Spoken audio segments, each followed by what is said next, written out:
Well, hello, everybody. Welcome to my Bible reading channel.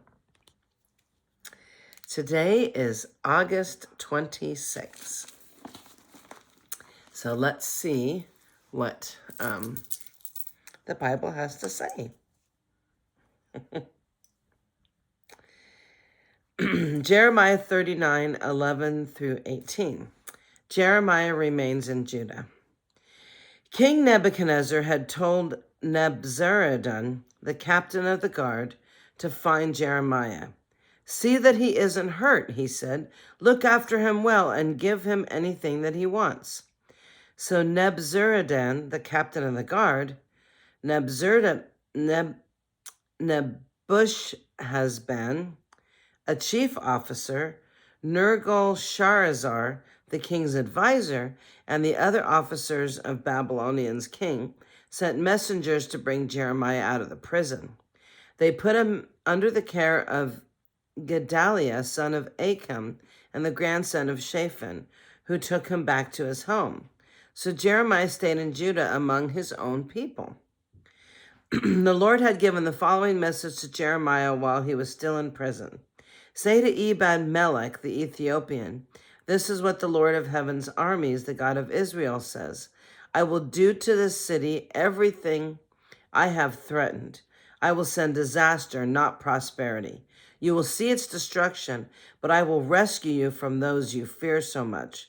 Because you trusted me, I will give you your life as a reward. I will rescue you and keep you safe. I, the Lord, have spoken." Jeremiah 40:1 through 6. The Lord gave a message to Jeremiah after Nebuzaradan, the captain of the guard, had released him at Ramah. He had found Jeremiah bound in chains among all the other captives of Jerusalem and Judah who were being sent to exile in Babylon. The captain of the guard called for Jeremiah and he said, "The Lord your God has brought this disaster on this land, just as he said he would. For these people have sinned against the Lord and disobeyed me." They disobeyed him, and that is why it happened. "But I am going to take off your chains and let you go. If you want to come with me to Babylon, you are welcome. I will see that you are well cared for. But if you don't want to come, you may stay here. The whole land is before you, so go wherever you like. If you decide to stay, then return to Gilead, son of Achim and grandson of Shaphan. He has been appointed governor of Judah by the king of Babylon. Stay there with the people he rules. But it's up to you, so go wherever you like." Then Nebuzaradan, the captain of the guard, gave Jeremiah some food and money and let him go. So Jeremiah returned to Gedaliah, son of Achim, at Mizpah, and he lived in Judah with the few who were still left in the land.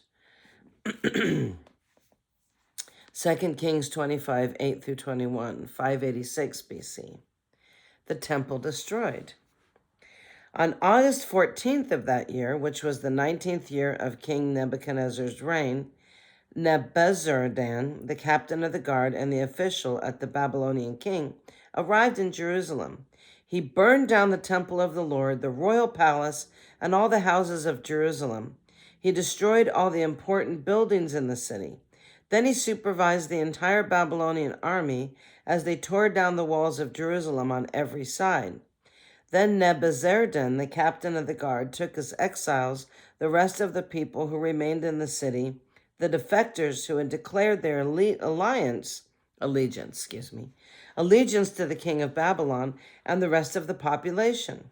But the captain of the guard allowed some of the poorest people to stay behind to care for the vineyards and fields.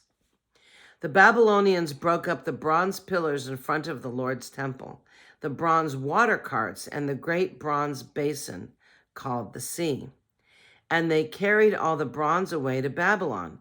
They also took all the ash buckets, shovels, lamp snuffers, ladles, and all the other bronze articles used for making sacrifices at the temple.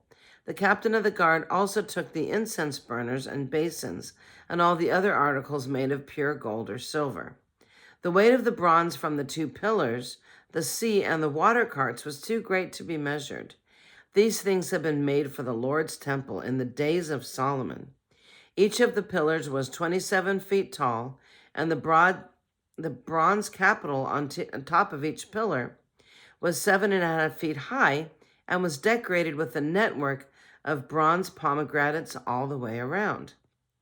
Nebuzaradan, the captain of the guard, took with him as prisoners Sariah the high priest, Zephaniah the priest of the second rank, and the 3 chief gatekeepers. And from among the people still hiding in the city, he took an officer who had been in charge of the Judean army, 5 of the king's personal advisors, the army commander's chief secretary, who was in charge of recruitment, and 60 other citizens. Nebuzaradan, the captain of the guard, took them all to the king of Babylon at Riblah. And there at Riblah, in the land of Hamath, the king of Babylon had put them all to death. So the people of Judah were sent into exile from their land. Jeremiah 52, 12 through 27. On August 17th of that year, which was the 19th year of King Nebuchadnezzar's reign, Nebuzaradan, the captain of the guard and the official of the Babylon king, arrived in Jerusalem. Oh, it's repeating itself again. Sometimes the Bible repeats itself because I'm reading chronologically. So he burned down the temple of the Lord, the royal palace, and all the houses of Jerusalem. He destroyed all the important buildings in the city. Then he supervised the entire Babylonian army as they tore down the walls of Jerusalem on every side.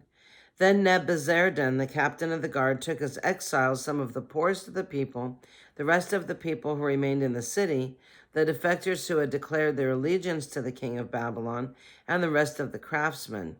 But Nebuzaradan allowed some of the poorest people to stay behind to care for the vineyards and fields.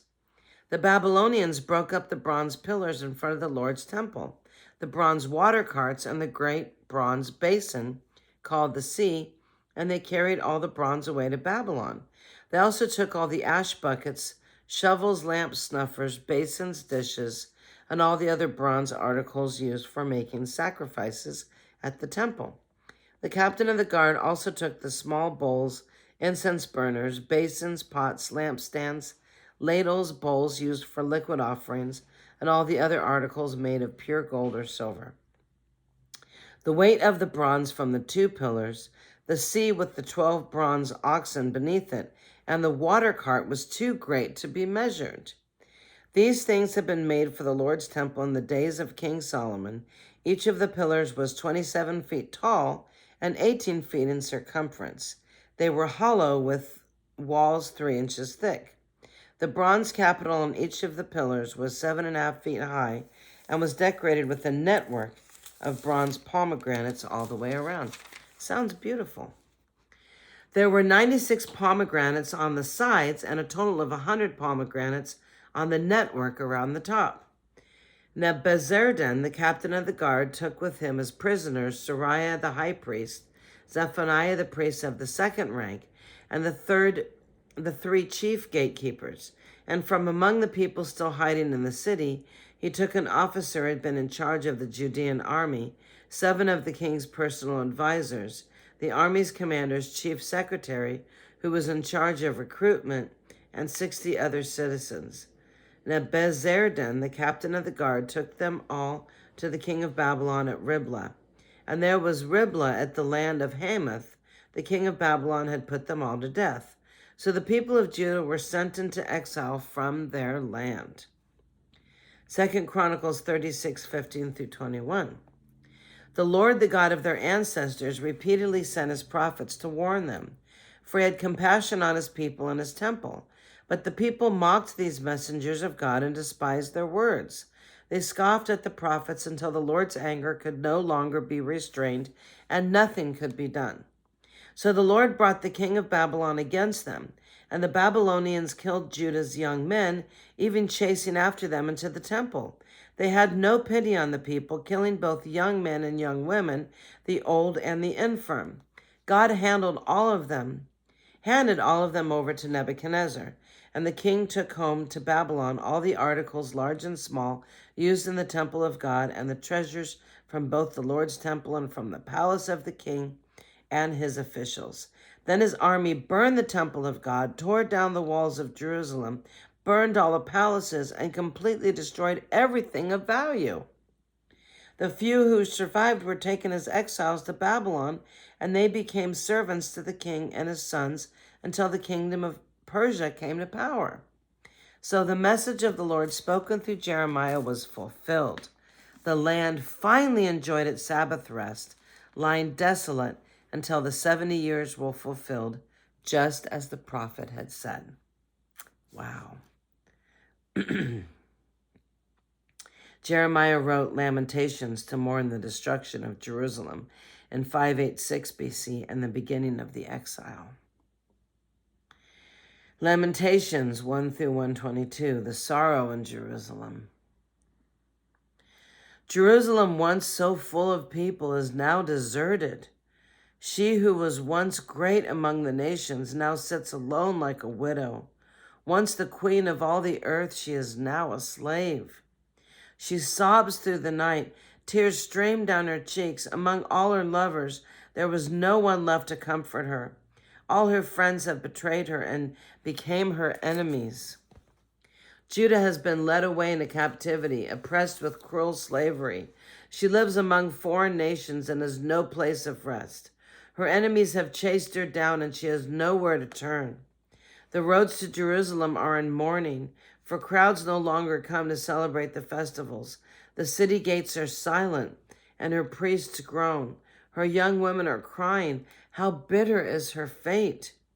Her oppressors have become her masters, and her enemies prosper, for the Lord has punished Jerusalem for her many sins. Her children have been captured and taken away to distant lands. All the majesty of beautiful Jerusalem has been stripped away. Her princes are like starving deer searching for pasture. They are too weak to run from the pursuing enemy. In the midst of her sadness and wandering, Jerusalem remembers her ancient splendor. But now she has fallen to her enemy, and there was no one to help her. Her enemy struck her down and laughed as she fell. Jerusalem has sinned greatly, so she has been tossed away like a filthy rag. All who once honored her now despise her, for they have seen her stripped naked and humiliated. All she can do is groan and hide her face. She defiled herself with immorality and gave no thought to her future. Now she lies in the gutter with no one to lift her out. "Lord, see my misery," she cries. The enemy has triumphed. The enemy has plundered her completely, taking every precious thing she owns. She has seen foreigners violate her sacred temple, the place the Lord has forbidden them to enter. Her people groan as they search for bread, and they have sold their treasures for food to stay alive. "Oh Lord, look," she mourns. "Look how I am despised." Does it mean nothing to you, all you who pass by? Look around and see if there is any suffering like mine, which the Lord brought on me when he erupted in fierce anger. He has sent fire from heaven that burns on my bones, and he has placed a trap in my path and turned me back. He has left me devastated, racked with sickness all day long. He wove my sins into ropes and to hitch me to a yoke of captivity. The Lord sapped my strength and turned me over to my enemies. I am helpless in their hands. The Lord has treated my mighty men with contempt. At his command, a great army has come to crush my young warriors. The Lord has trampled his beloved city like grapes are trampled in a winepress. For all these things I weep, and tears flow down my cheeks. No one is here to comfort me. Any who might encourage me are far away. My children have no future, for the enemy has conquered us. Jerusalem reaches out for help, but nobody comforts her. Regarding his people Israel, the Lord has said, "Let their neighbors be their enemies. Let them be thrown away like a filthy rag." The Lord is right, Jerusalem says, for I rebelled against him. Listen, people everywhere. Look upon my anguish and despair. for my sons and daughters have been taken captive to distant lands. I begged my allies for help, but they betrayed me. My priests and leaders starved to death in the city, even if they searched for food to save their lives. Lord, see my anguish. My heart is broken and my soul despairs, for I have rebelled against you. In the streets the sword kills, and at home there is only one death. Others heard my groans, but no one turned to comfort me. When my enemies heard about my troubles, they were happy to see what you have done. Oh, bring the day you promised when they will suffer as I have suffered.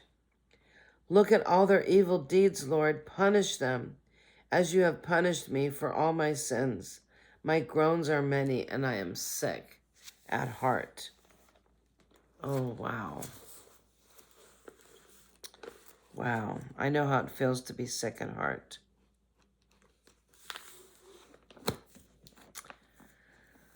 Wow, well, that's today's reading. Let me know in the comments what you think. I love to read your comments. Well, have a blessed and wonderful evening, and thank you for being here. And may the good Lord bless you, and may you be at peace. And thank you for being here. God bless.